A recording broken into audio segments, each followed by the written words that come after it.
"Hon, I'm home," Dylan said as he walked into the house, shutting the door behind him. The apartment was beautiful, for a building that was built in 1812. The old schoolhouse was now home to 4 apartments. The apartment itself was beyond perfect for just the 2 of them. The ceiling was a good 15 feet high. The giant 9-foot-tall windows gave the home a very high-class atmosphere, and the kitchen certainly met up with the standards. Even though the apartment was perfect, the building itself gave off an eerie look, as would be expected with any building that was over 200 years old.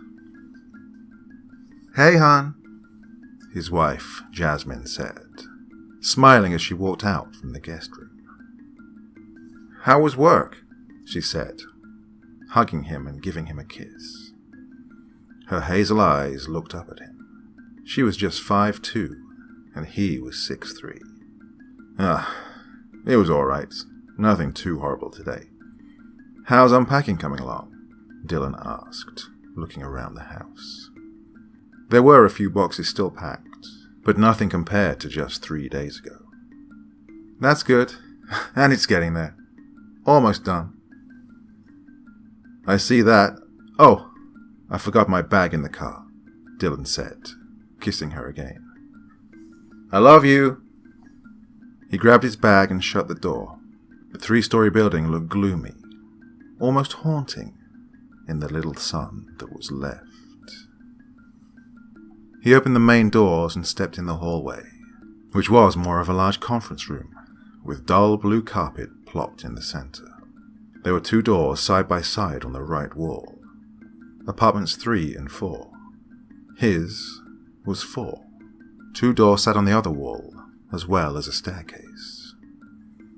One of the doors led into an old classroom that the landlord was renovating into what Dylan assumed would be a new apartment. The staircase led to the 2 smaller apartments upstairs. The other door led to the basement. Dylan had never had any reason to go down there. The apartment itself was plenty big enough for the little furniture and belongings him and his wife had. Being as curious as he was, Dylan decided to open the basement door and go down. Light from the setting sun shone through the ground windows, which lined the top of the walls.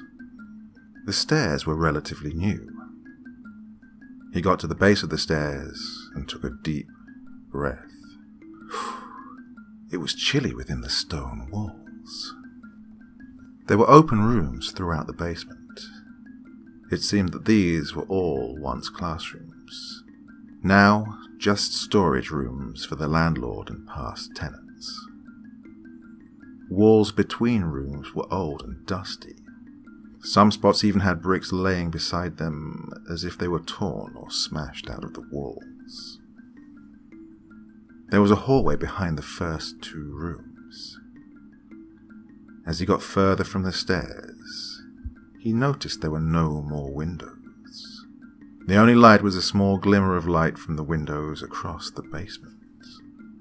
Each step kicked up a tiny cloud of dust. Clearly no one came down here recently. There was an open doorway to his right, a small light shining from it, into the hall.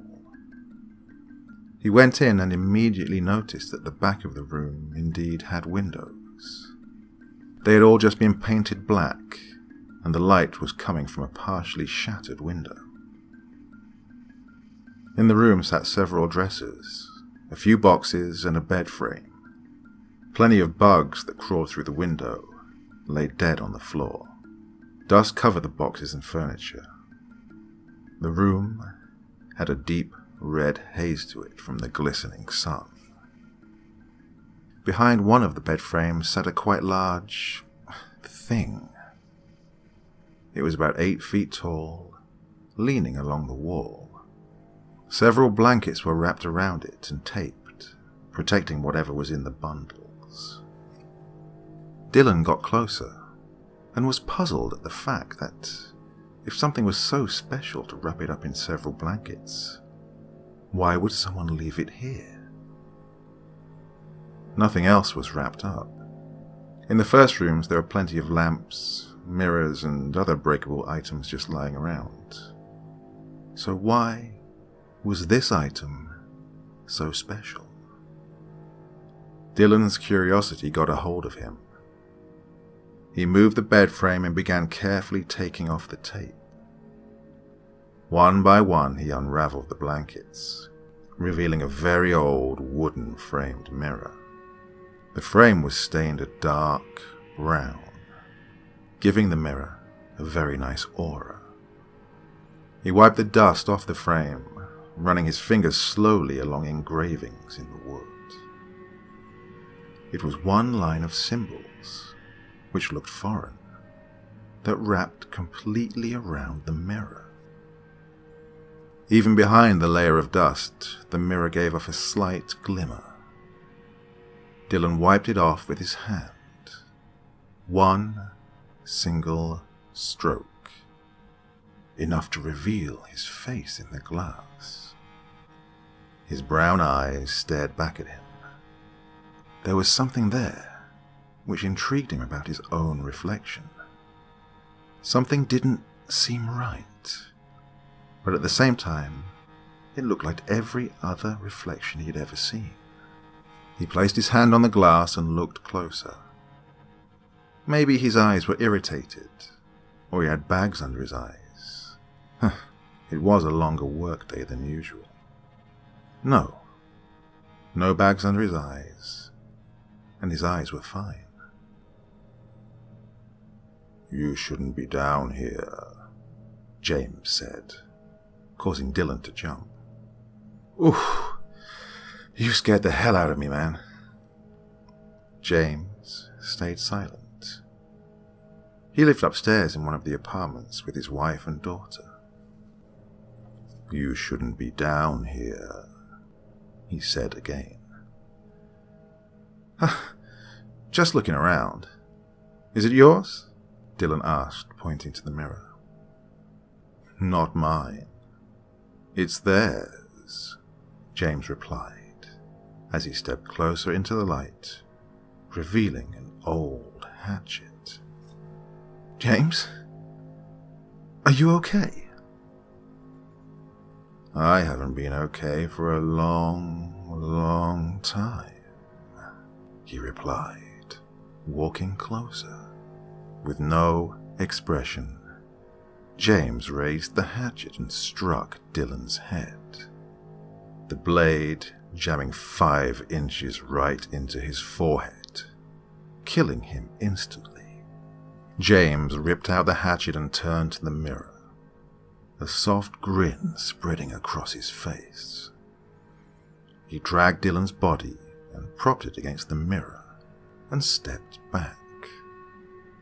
A few minutes passed, and then a long, thin hand slowly came out of the mirror's glass, grasping Dylan's head and pulling his corpse slowly into the mirror. Several more minutes passed, with nothing in the mirror except what should be. James impatiently began tapping his foot. The air grew cold and, somehow, felt as if the oxygen was gradually being drained from the room. Then, one foot emerged from the glass.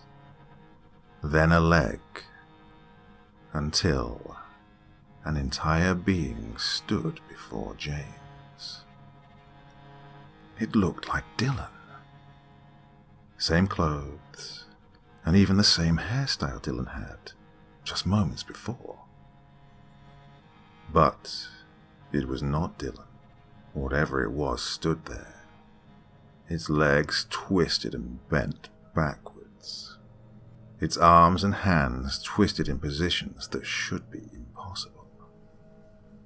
The sounds of cracking pierced the air as the thing began twisting its body.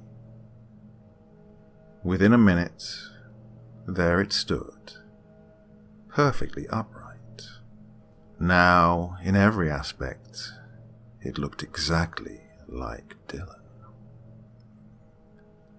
The creature gave a sinister grin as the last bit of light faded from the room. The creature opened the door to apartment 4 and stepped inside. Sounding just like Dylan, it said, "Hon, I'm back."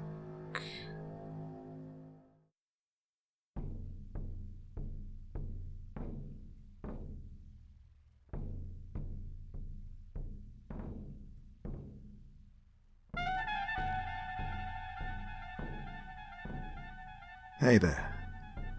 Thank you so much for taking the time to drop by and listen to this story today. It really means a lot to me. I put a lot of time and effort into making these videos, so it's nice to know that there's someone out there listening. Do me a little favor, would you? Click that like button, leave a comment, and if you really feel like it, why not subscribe too? Okay, happy tales everyone. See you soon.